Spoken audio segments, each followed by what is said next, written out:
Malam ini aku akan menceritakan sesuatu yang mungkin belum pernah kamu dengar. Sebuah kisah dari pinggiran Bandung tentang sebuah rumah tua yang sudah lama ditinggalkan. Tapi meski tak berpenghuni lagi, rumah itu tidak pernah benar-benar kosong. Orang-orang menyebutnya rumah Pak Arya. Ada yang bilang rumah itu dikutuk, ada pula yang bilang arwah di dalamnya masih menunggu sesuatu yang belum selesai. Dan malam ini, kamu akan tahu apa yang sebenarnya terjadi di balik pintu rumah itu. Siapkan dirimu dan dengarkan baik-baik, karena setelah cerita ini, kamu mungkin tak akan memandang rumah kosong dengan cara yang sama lagi. Ini adalah kisah yang terjadi di daerah Cisoka, pinggiran Bandung. Cerita ini dari seorang teman, sebut saja Rani. Rani lahir dan besar di Bandung, tapi sejak kuliah Rani sempat merantau ke Jakarta. 3 tahun lalu Rani memutuskan untuk pulang ke Bandung, mencari udara yang katanya masih lebih tenang dari hiruk pikuk ibu kota. Rani tidak tahu kalau keputusan itu justru membuka pintu ke sesuatu yang seharusnya tidak pernah Rani ganggu. Semuanya berawal dari sebuah rumah tua di daerah Cisoka, pinggiran Bandung. Kalau kau pernah lewat di sana, kau pasti tahu. Jalanan menuju ke sana sempit, menanjak, dan diapit kebun teh di kanan dan kirinya. Rumah itu berdiri di ujung jalan, terpisah dari rumah-rumah warga. Orang-orang menyebutnya rumah Pak Arya, tapi tidak ada yang tahu siapa Pak Arya sebenarnya. Sudah lebih dari 10 tahun rumah itu kosong. Kata orang dulu pernah terjadi pembunuhan di sana. Tapi setiap kali Rani bertanya ke warga sekitar, jawabannya selalu sama. Jangan kepo, Neng. Kadang ada hal yang lebih baik nggak diingat lagi. Dan entah kenapa, justru karena larangan itu, Rani makin penasaran. Rani sedang butuh tempat tinggal waktu itu. Kontrakannya di kota sudah mau habis, dan harga sewa makin nggak masuk akal. Sampai suatu sore, temannya, Dimas, datang ke kos sambil membawa berita. "Ran, lu masih nyari tempat tinggal murah kan?" "Iya, tapi jangan jauh-jauh banget ya. Gue kerja di Dago, males kalau jauh." "Ini deket kok, daerah Cisoka. Rumahnya lumayan gede, tapi murah banget, serius, murah banget." "Cisoka? Itu yang deket kebun teh itu kan?" "Iya, tapi ya katanya sih rumah itu pernah kejadian." "Kejadian gimana?" Dimas diam, senyumnya agak kaku. "Ya, nanti aja deh lu lihat sendiri." Rani tahu Dimas bukan tipe orang yang gampang takut. Dia kerja di properti, sering survei rumah-rumah lama buat dijual lagi. Jadi waktu dia bilang rumah itu murah banget, Rani pikir ya paling cuma rumah tua biasa, bukan berarti berhantu. Keesokan harinya Rani diajak langsung lihat rumah bareng si Dimas. Jalan menuju rumah itu seperti jalan menuju tempat yang dilupakan oleh waktu. Sepanjang perjalanan, motor mereka melewati kebun teh, lalu masuk ke gang menanjak penuh ilalang. Udara sore itu dingin, tapi entah kenapa rasanya lebih berat. Rumahnya besar, gaya lama, temboknya sudah mulai pudar. Pintu depannya coklat tua, sebagian catnya terkelupas. Di teras ada kursi rotan tua dengan bantal lusuh seperti baru saja ada orang duduk di sana. Padahal jelas-jelas rumah ini kosong. "Ini rumahnya, Dim." "Ya, lu lihat sendiri, masih kokoh kan, tinggal bersihin dikit." "Murah banget, tapi kok serem ya, Dim?" "Ah, perasaan lu aja. Bentar." Dimas mengambil kunci dari kantong celananya dan membuka pintu rumah. "Masuk yuran." Begitu pintu dibuka, aroma lembab langsung menyeruak, seperti bau kain basah yang sudah lama nggak kena matahari. Lantainya tegel jadul, warna hitam putih. Di ruang tamu masih ada lukisan besar di dinding. Wajah seorang pria parubaya dengan jas abu-abu. Matanya tajam dan entah kenapa Rani merasa mata itu terus mengikutinya. "Dim, ini siapa?" Katanya pemilik lama, Pak Arya. "Yang lu bilang tadi rumah ini pernah kejadian, maksudnya dia." Dimas menghela napas. Tapi nggak jelas gimana. Ada yang bilang dia bunuh diri, ada juga yang bilang dibunuh. Suasana rumah itu terasa aneh, sunyi tapi seperti ada yang memperhatikan dari setiap sudut. Mereka keliling sampai dapur. Dindingnya retak, jendela belakangnya masih ada sisa darah kecoklatan di bingkainya. Rani kira itu cuma karat, tapi saat diusap dengan tisu, warnanya masih pekat. Rani langsung merinding. "Dim, ini darah." "Ah, nggak tahu. Udah lama, tapi rumahnya bagus kan, Ran? Kalau lu setuju, minggu depan bisa langsung sewa." "Lu yakin aman?" "Yakin. Gue udah tanya RT setempat kok." "Terus mereka bilang apa?" "Katanya kalau malam jangan buka pintu belakang." Wajah Dimas berubah saat ngomong itu. Rani hampir mundur waktu itu. Tapi harga sewanya beneran gak masuk akal. Cuma 400.000 sebulan untuk rumah sebesar itu. Dan anehnya ada bagian dalam diri Rani yang ingin tahu. Ingin tahu kenapa rumah ini ditinggalkan dan siapa sebenarnya Pak Arya. Seminggu kemudian Rani resmi pindah. Hari pertama semua terasa biasa aja. Sampai malam tiba, sekitar pukul 11 malam, Rani baru selesai menata kamar.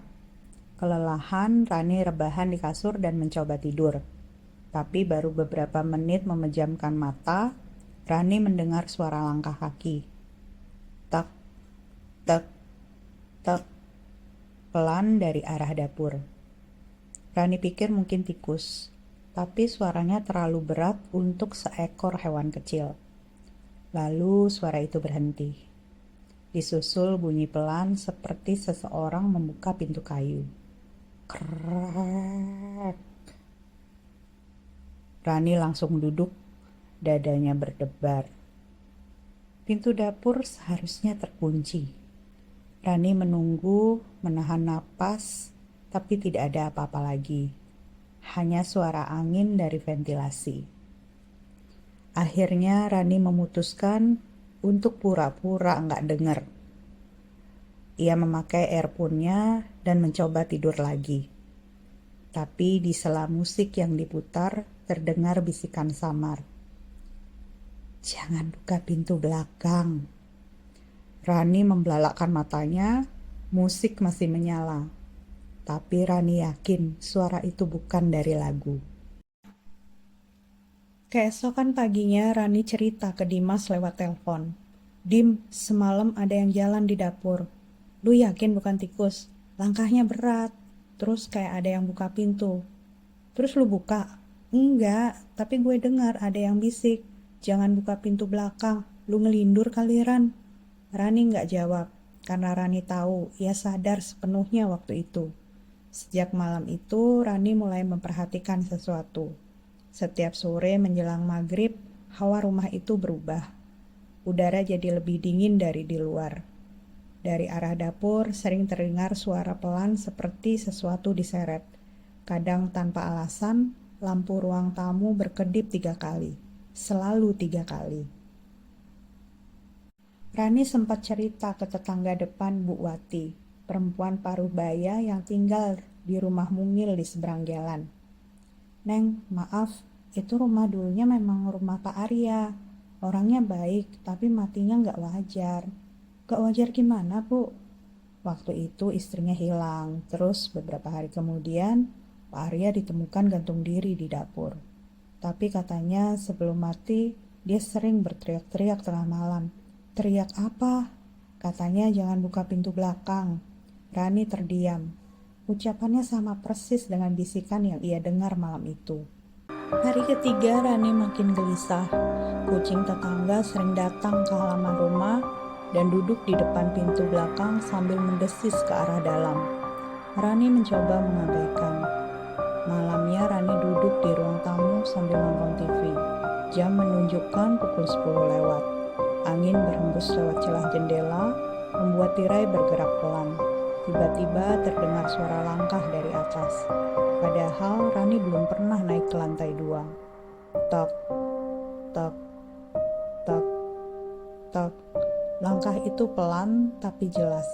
Berhenti tepat di atas posisi Rani duduk.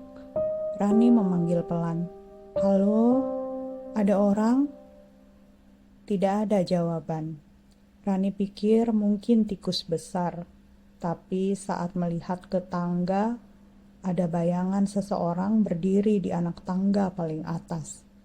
Tingginya sekitar 2 meter, badannya kurus, wajahnya tidak terlihat, hanya siluet.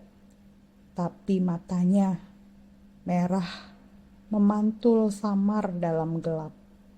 Rani langsung lari ke kamar, mengunci pintu dan tidak berani keluar sampai pagi. Besok paginya Rani memaksa Dimas datang. Mereka berdua memeriksa lantai 2, kosong, tapi debunya tebal. Tak ada tanda-tanda orang tinggal, tapi di pojok kamar atas mereka menemukan sesuatu. Lukisan wanita, wajahnya pucat, senyumnya miring, dan di bagian bawah tertulis tulisan tangan, "Untukmu Arya." Dimas menatap lama. Kayaknya ini istrinya, yang katanya hilang. Iya, tapi aneh. Kok lukisannya kayak baru? Benar, warnanya masih segar, seolah baru dicat kemarin. Padahal rumah ini sudah lama kosong. Malamnya Rani tidak bisa tidur. Dari lantai atas terdengar suara perempuan menangis. Tangis lirih seperti seseorang yang menyesali sesuatu. Rani menutup telinga pakai bantal, tapi tangisan itu makin keras, sampai akhirnya terdengar langkah turun di tangga. Lalu seseorang berbisik tepat di depan pintu kamar Rani.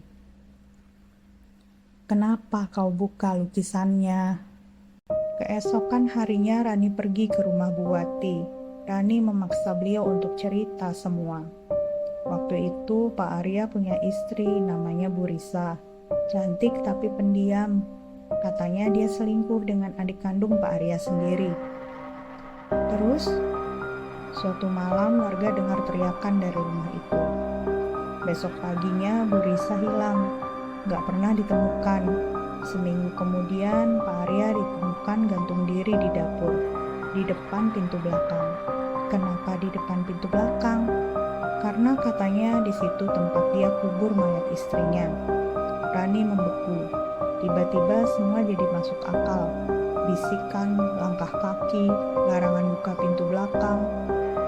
Malam itu Rani memutuskan untuk memeriksa, meminjam cangkul kecil dari belakang rumah, dan menunggu sampai lewat tengah malam. Lampu dapur dipadamkan. Rani berjalan pelan ke pintu belakang yang selama ini selalu ditutup rapat. Udara malam itu berat. Saat Rani menggenggam gagang pintu, jantungnya berdetak kencang. Pelan-pelan memelintir kuncinya. Bunyi klik terdengar jelas. Begitu pintu terbuka, aroma busuk langsung menyergap. Tanah di bawah ambang pintu seperti baru digali, lembek dan berbau aneh. Rani menyalakan senter ponsel, mengarahkan ke tanah itu. Di sana terlihat sesuatu yang mirip tangan pucat menonjol dari tanah. Tangan manusia. Rani menjerit keras, tapi dari belakang terdengar suara berat seorang pria. Kau janji tidak akan membukanya. Rani menoleh. Di dapur berdiri sosok pria berjas abu-abu. Wajahnya persis seperti di lukisan. Mata merahnya menatap Rani dalam. Darah menetes dari ujung jarinya. Tangannya menunjuk ke tanah di pintu belakang. Sekarang dia terbangun.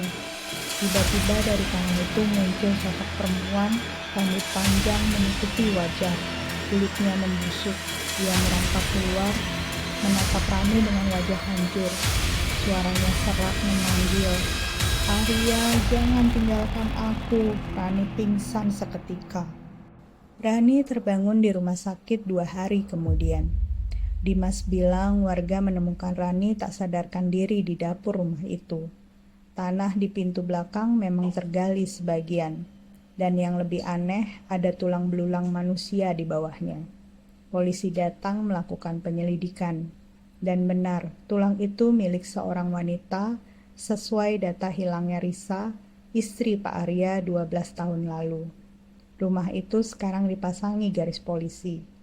Tapi sejak malam itu warga Cisoka melapor, setiap tengah malam ada sosok pria berjas abu-abu berdiri di depan rumah itu, menatap pintu belakang sambil berbisik, "Jangan buka lagi." Dan dari dalam rumah kadang terdengar suara perempuan tertawa lirih, menyusul dengan langkah pelan menuju dapur. Rumah itu kini dijual murah.